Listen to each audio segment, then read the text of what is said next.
বিদায়ের সুর বেজেছে এক মাসের ক্রিকেটযোগ্য টি-20 বিশ্বকাপে ২০ দলের লড়াইয়ে বাকি আছে মাত্র ২ দল, ভারত এবং দক্ষিণ আফ্রিকা। ফাইনালে ২ দলের লড়াই শেষে বিজয়ী দলের হাতেই উঠবে এবারের টি-20 বিশ্বকাপের শিরোপা। গোটা ক্রিকেট দুনিয়ার চোখ যেন সেই মেগা ফাইনালেই। এবারের বিশ্বকাপে বেশ ঝামেলা পাকিয়েছে বেরসিক বৃষ্টি। কিছু ম্যাচ বৃষ্টির কারণে পরিত্যক্ত হয়েছে, কিছু ম্যাচ আবার খেলা হয়েছে কার্টেল ওভারে। ফাইনাল ম্যাচ আয়োজিত হবে ২৯ জুন বাংলাদেশ সময় রাত 8:30টায়, অর্থাৎ স্থানীয় সময় সকাল 10:30টায়। আবহাওয়া পূর্বাভাস বলছে বার্বাডোসের ফাইনাল ম্যাচেও হানা দিতে পারে বৃষ্টি।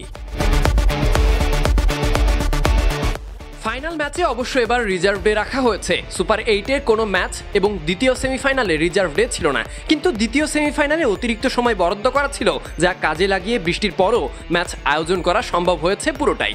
ফাইনাল ম্যাচে রিজার্ভ ডে থাকলেও চেষ্টা করা হবে মূল ম্যাচের দিনই খেলা শেষ করার। যদি ম্যাচের দিন খেলা শেষ করা সম্ভব না হয়, সেক্ষেত্রে ম্যাচ গড়াবে রিজার্ভ ডেতে। সেখানে রিজার্ভ ডেতেও রয়েছে বৃষ্টির সম্ভাবনা। ফাইনাল ম্যাচে ফলাফল নির্ধারণের জন্য অন্তত 2 দলের 10 ওভার করে ব্যাট করতে হবে। যদি রিজার্ভ ডের খেলা মিলিয়েও এতটুকু সম্পূর্ণ করা সম্ভব না হয়, সেক্ষেত্রে যৌথভাবে চ্যাম্পিয়ন ঘোষণা করা হবে ভারত এবং দক্ষিণ আফ্রিকাকে। এছাড়া ফাইনালের দিন বৃষ্টি হলে প্লেইং কন্ডিশন অনুযায়ী ওভার কাটা হবে ম্যাচ শুরুর 3 ঘন্টা 10 মিনিট পর থেকে।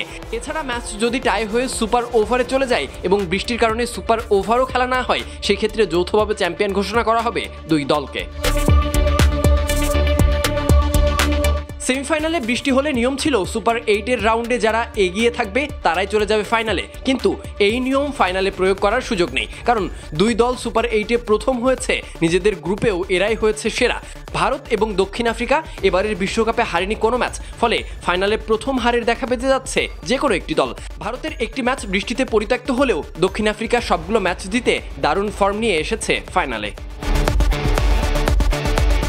টুর্নামেন্টে দারুণ ফর্মে আছে ভারত এবং দক্ষিণ আফ্রিকা 2 দলই।